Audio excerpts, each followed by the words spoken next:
Ya langsung saja lah kalau gitu kita bahas ya. Ada apa sebenarnya di balik pertemuan Presiden Joko Widodo dan juga Gubernur DKI Jakarta Anies Baswedan yang selama ini sering dijadikan komparasi. Sinyalnya apakah jauh sampai 2024 sudah mengarah ke sana atau seperti apa ya? Masih 2 tahun lagi Andro, apakah ini waktu yang singkat atau tidak? Kita akan bahas langsung, pemirsa. Sudah hadir sejumlah narasumber kami. Sudah ada Mas Arya Bima, politisi PD Perjuangan.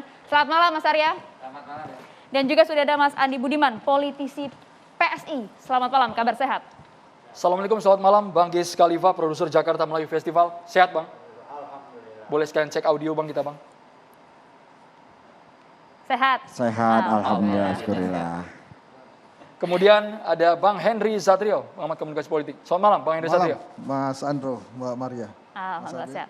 Sehat ya Bang? Oke, langsung saja nih, mumpung lagi megang mikrofon, langsung kita tanyalah.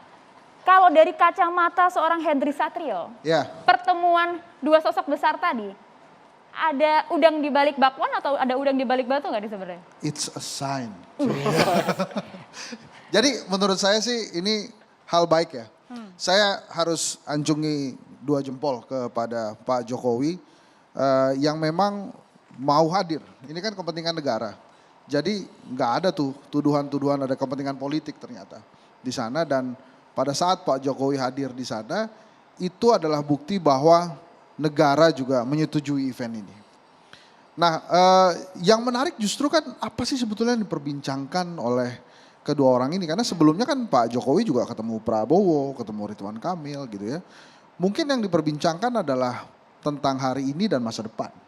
Hari ini itu ya tentang persoalan negara gitu ya. Wabil khusus mungkin masalah-masalah di Jakarta, ya tentang banjir, ekonomi, transportasi, mungkin juga tentang Jakarta International Stadium. Dan masa depannya hal-hal. Dong, Formula E. Oh ya, tentu saja kan Formula E. Kemudian yang masa-masa depannya kemungkinan ada beberapa hal pembangunan yang dilakukan oleh Pak Jokowi yang mungkin saja bisa dilanjutkan oleh Anies Baswedan. Karena berkali-kali saya katakan ini memang pendukung garis kerasnya Pak Jokowi ini kadang-kadang nggak fair. Setiap kali Anies Baswedan menyelesaikan pekerjaan atau pembangunan, ini selalu dikatakan, oh ini hanya melanjutkan kerja-kerja Pak Jokowi.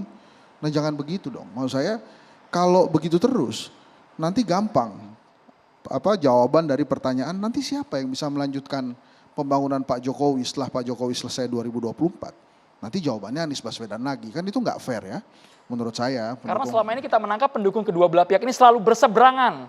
Nah berseberangan, cuma kalau kita lihat kadang-kadang mendukung juga gitu ya.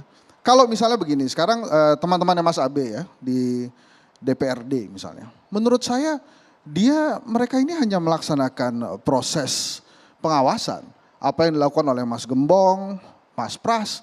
Menurut saya dengan ada pengawasan mereka, ini jadinya formula ini.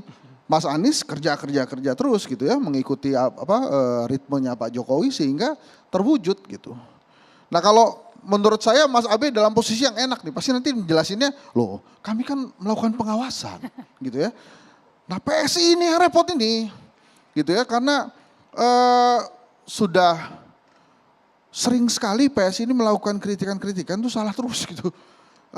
Walaupun boleh-boleh saja.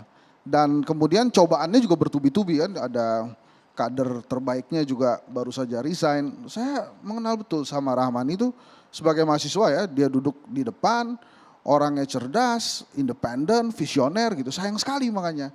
Saya tuh sebenarnya pengen tanya juga tuh kalau saya nanti kembali ke Jakarta, kenapa kemudian meninggalkan PSI? Apakah ada yang salah dengan PSI gitu ya? Itu bisa jadi bahasan baru lagi. Bisa jadi bahasan baru, tapi balik lagi ke sini, sebetulnya pekerjaan rumahnya akan diselesaikan oleh Anies Baswedan, pekerjaan malunya ada di PSI gitu. Nanti kan mesti dijelaskan oleh PSI. Kenapa kemudian Anies Baswedan ini sering sekali menjadi target utama kritikan.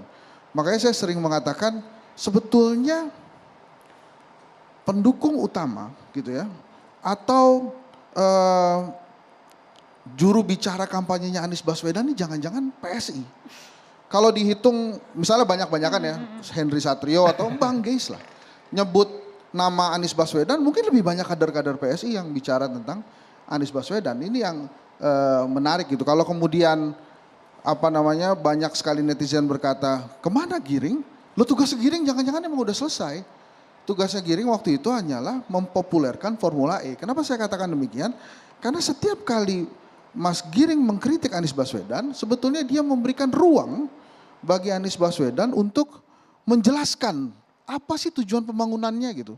Sekarang kan nggak ada, kan udah selesai gitu. Nah, yang kita bisa lihat lagi dari pertemuan antara Pak Jokowi dengan Mas Anies Baswedan ini kan sebenarnya sahabat lama nih. Pada saat 2014 kan kita sering sekali melihat mereka bersama gitu ya. Nah, apakah ada hal-hal politis yang menggambarkan mereka hadir ke sana? Kan kalau kita ingat, para pendukung Formula E ini juga ada dari Partai Nasdem yang notabene pendukungnya Pak Jokowi dan satu koalisi dengan Mas Abe dan Kang Andi gitu. Nah ini kan menarik nih, apakah kemudian koalisi yang membantu Anies Baswedan juga bisa diterjemahkan Pak Jokowi yang juga akan merestui Anies Baswedan.